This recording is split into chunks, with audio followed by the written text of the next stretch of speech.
Okay, hello chess players, hello YouTube. I'm going to be doing another video on endgame practice within chess.com. They have this pawn endgame using an outside pass pawn, and this one does actually look. They never make these easy, do they? It's a little bit easier, like if the axis point is way back here, and your axis point is here. So it's not so clear. Like you have to calculate very, very carefully here because already, like to me, it's already not so clear. Like if I play king here, he plays c3, for example, and then I can play like king d3, and then he can play king a3. I can take, he can take. He's, parallel with my pawn. So like I can go king here, and then he can go here, and then one, two, three, four, five, and then six. But then he's also grabbing, and then pushing, and this gets complex. So my gut instinct here is to actually get him further away from my base, which is here, to use this outside pass pawn.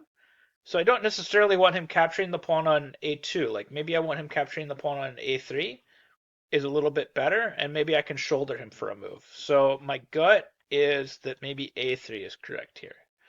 Like I play a3 and I come up here because it's going to take him a long time to get back here. So my gut is actually to play a3 and then king c3 and then even a4 because again, we're going to shoulder. So shouldering is when you prevent his king from getting back over to this side by basically getting the opposition and shouldering him against the rail over here. So we're just going to shoulder him. So in this case, we do actually run the pawn before we run the king, which is different than our other positions, but it's because we need to use our king to shoulder.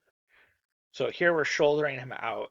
It's going to take him a lot longer to get to g2 than if we'd left the pawn on a2. So now I'm debating if I should shoulder one more move or if it's worth it. Because here it's going to take him 1, 2, 3, 4, 1, 2, 3, 4, 5, 6 to get there. It's going to take me 1, 2, 3, 4, 5, and then 6. I go here, and then he resigns. Okay, so easy. We go for it now. And we can just take and anything really, because we're in the zone.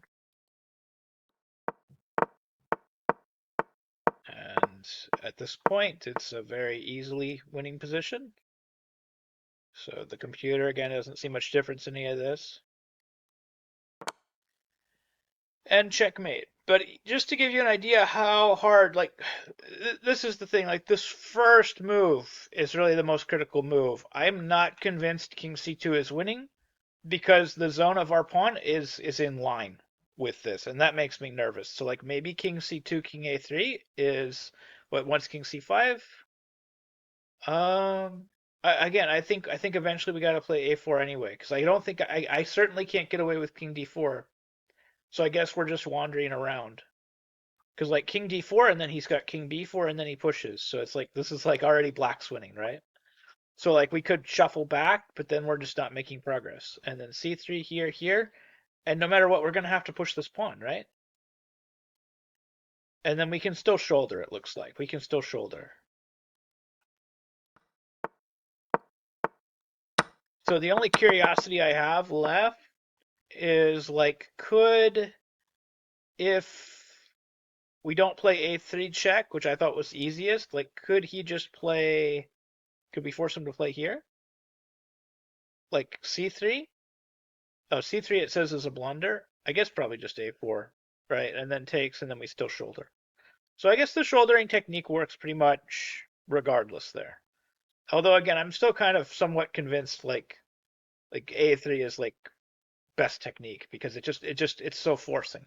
Like A3, it checks him away from here, and I'm shouldering him on A3 just as easily as I'm shouldering him anywhere else. So, anyways, that's the technique for that particular exercise, like using that outside pass pawn, and basically using the shouldering technique to gain time to get over here before he has a chance to get over here, gaining those extra critical tempo towards the end. Well, anyways, hope you found this interesting, and hope you learned something new about chess. And hopefully, you can do this drill yourself if you have to do this drill, or if you have to happen to have this endgame and you need to win it. Thank you very much for watching.